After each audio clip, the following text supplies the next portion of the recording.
events. I think Chet's going to talk about that. Thank you, Will. So it's interesting for me to hear these two gentlemen talk about some of the challenges that they see around events. And some of you in the room may recognize the company that I came from, eTouches, which is one of the global brands for event logistics and registration. And through that experience, we saw better part of 7 million plus registrations across 500,000 plus events worldwide across maybe 1,000 different event organizers. So we certainly have a perspective about events and what event organizers are facing. And for starters, I'd like to take a step back and just describe how we see the overall event ecosystem in terms of organizers, because there are different kinds of organizers that have different goals that they're trying to accomplish.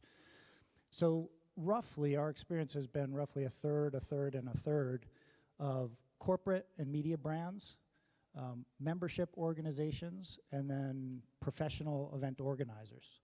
So that's the way we see the overall market.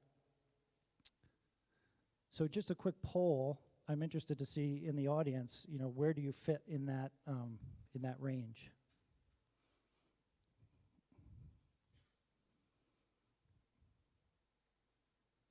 So we have an agency in the audience. There you go. We have corporate brand in the audience. No membership organizations, associations.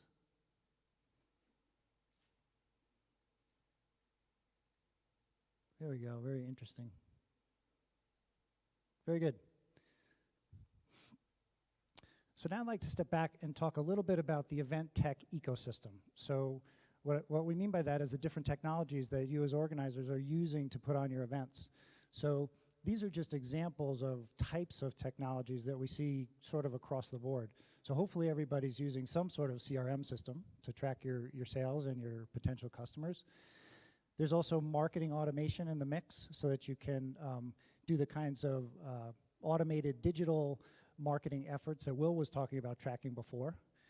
There's certainly your registration platforms like Weems that you used here to register for this event, or Cvent, or eTouches. There are mobile applications, a host of them, like we're using two here, Glisser and Guidebook. And then there are all kinds of social tools in terms of interacting with social media, in terms of sharing information back and forth, and hopefully in terms of helping people engage with each other, because one of the reasons why we come to events is to meet people. Otherwise, we could stay home and find out information online. So I'm interested to know how many different products do you have in your individual event ecosystems? Get a sense for that.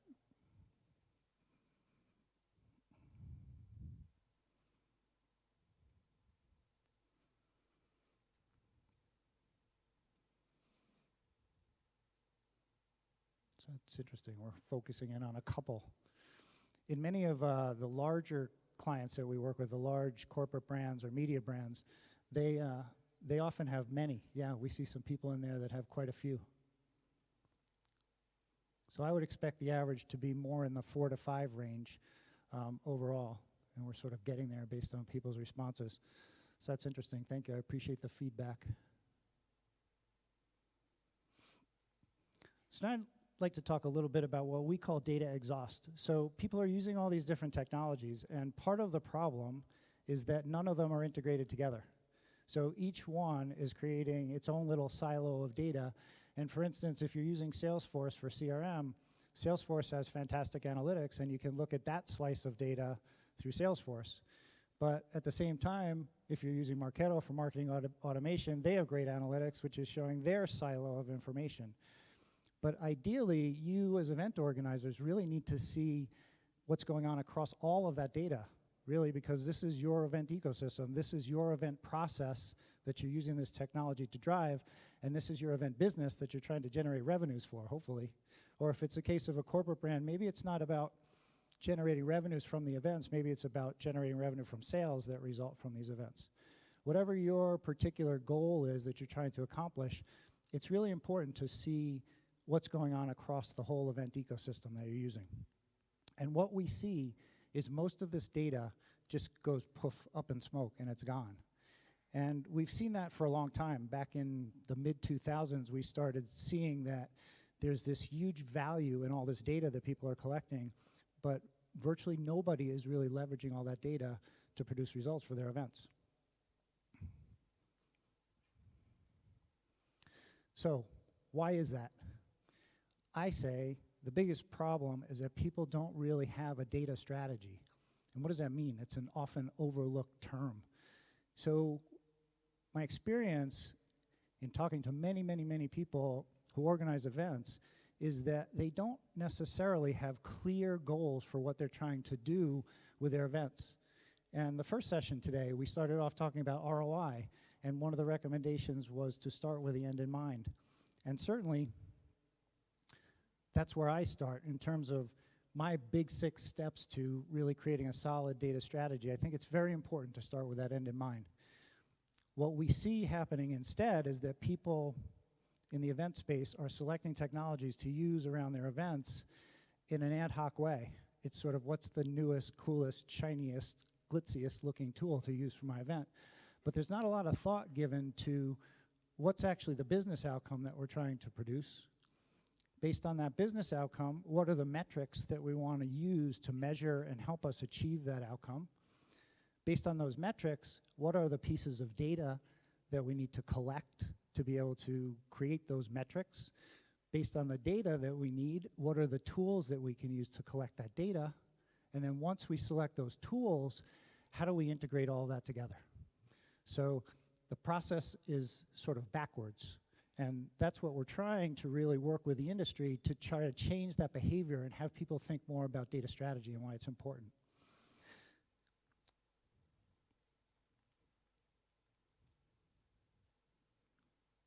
Got ahead of myself in my slides.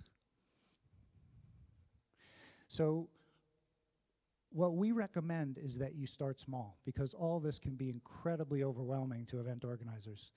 We know the persona of event organizers, so we know you all run around like chickens with your heads cut off trying to get events put together and get them actually done, and at the end you're exhausted, and then you take a break, and then you run right off to start the next event. And there's not a lot of time to actually pull back and analyze your data. So one of the reasons we exist is so that we can do that for you. We can do a lot of your heavy lifting. But when we engage with customers, we recommend that you start small, because it can take many event cycles until you sort of streamline your overall process. And last but not least, it's very important to have a mindset of iterating through. You know, data analytics isn't something that you do and magically all of a sudden you get insight into what you're doing. It's something that you need to go through multiple cycles, and as you improve your process, you get more clarity into what you're doing and how you're driving your business. You get more streamlined in your processes, so the data you start getting back is more accurate and more actionable, and eventually you will straighten out the overall process and get the maximum amount of value you can from your events.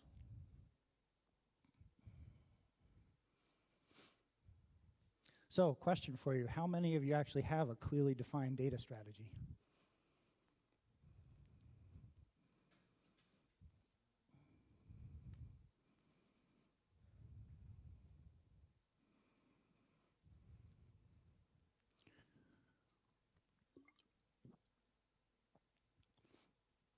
I think that's 2 people. One has a strategy, one doesn't.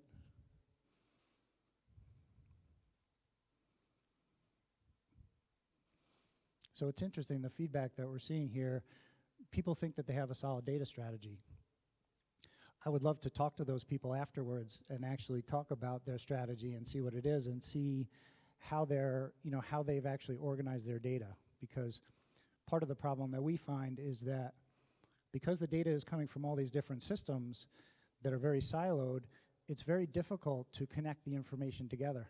So it's very difficult even for many organizers to even understand from their registration system those same unique individuals in their CRM system that they might already know. And it's very difficult to tie to their other systems like marketing automation or other different kinds of engagement technologies that they use.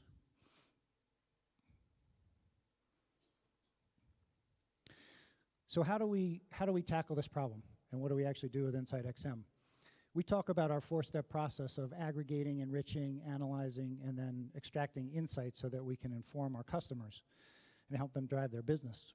So aggregation is really all about taking all that data from these different systems and pulling it into our infrastructure and then essentially deduping that.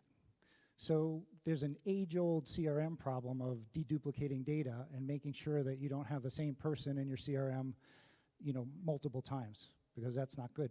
It's inefficient. If you want to run marketing campaigns, you don't want to send multiple messages to the same person. From a sales perspective, you want to have a clear picture of which people are actually driving business, either at the individual level or most likely the corporate level. And so it's very important to be able to clearly aggregate that data across all of your event tech that you're using. Next, we talk about enriching the data. So what we talk about really is moving beyond the contextual relationship that you have with your current customers. So by contextual, I mean most, especially in the B2B world, most of what you know about your customer is a very small slice of that overall individual, and it's just based on your business relationship with them.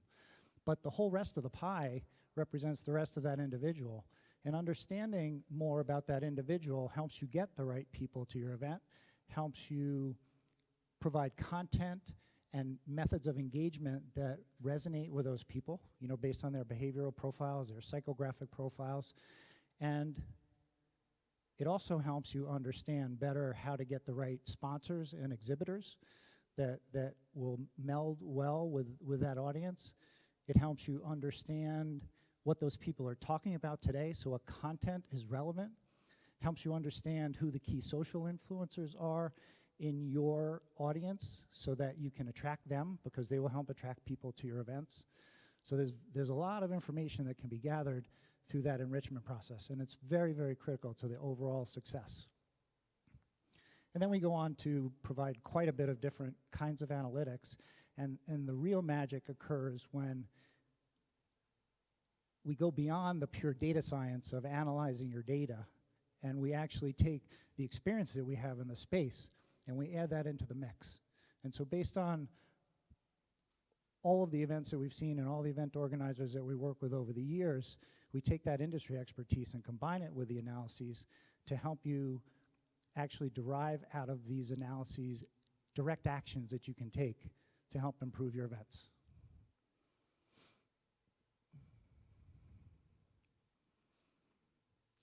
So getting back to the concept of iterating through your data, I like to use the analogy of peeling back the onion, because really data analytics, as I said before, is not some magic thing that you do and all of a sudden you understand.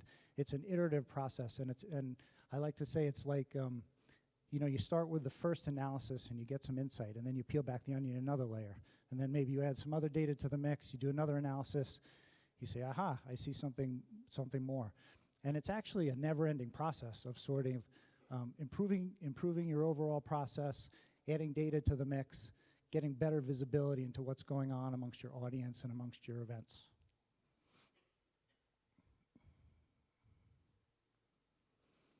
And the last bit that I want to talk about is the kinds of data that you're looking at. So much of the data that is analyzed from a marketing perspective and has been analyzed for many, many years is what I call sort of just demographics. It's basic attributes of people in terms of title, age, gender, location, basic marketing demographics. And when we talk about personas and really segmenting audiences, a lot of that conversation is really about demographic information. We believe it's very important to add another dimension, or actually two dimensions, and they both fall under the heading of behavioral data. So in terms of behavioral data, we like to split that into two buckets. One bucket is data around how your audience is engaging with the event. So there's all kinds of different engagement points, from people visiting booths at trade shows and getting scanned by the people that are there. There's attendance to sessions. There's feedback on sessions. There's interaction with the event website prior to the event. There may be content that is being pushed out through marketing automation and which people are viewing that content. There can be automated marketing campaigns driven and people are engaging with the brand all sort of around the event. And understanding all that behavior is critical. The second part of behavioral understanding is what we call psychographics. So this is the whole area of neuroscience that we've added into the mix, and we are analyzing audiences from that perspective because it can tell you an awful lot about the people that are coming to your event. So for instance, we've analyzed audiences and seen that from a psychographic perspective, you know that people have either a positive world outlook or a negative world outlook. The old saying, the glass is half empty or the glass is half full. So depending on how your audience is skewed, understanding that can inform you about how to market to that audience. So for instance, if your audience is dominated by people with a negative worldview, then you have to send messages out of, here's a pain point that you can avoid, and that will resonate with those kind of people. Versus the opposite, if somebody has a positive outlook, then you would market that by providing a positive goal that they can move towards. Other examples are what kind of events people like. Some people like events that are sort of lectures, you know, and sessions that are more lecture type. Others prefer sessions that are more engaging and sort of hands-on participation. Understanding that kind of stuff from your audience can make a huge difference in people's, number one, their interest in going to the event, but number two, how much of a positive experience they have at the event. Right, Mike. So we've covered quite a lot of areas here.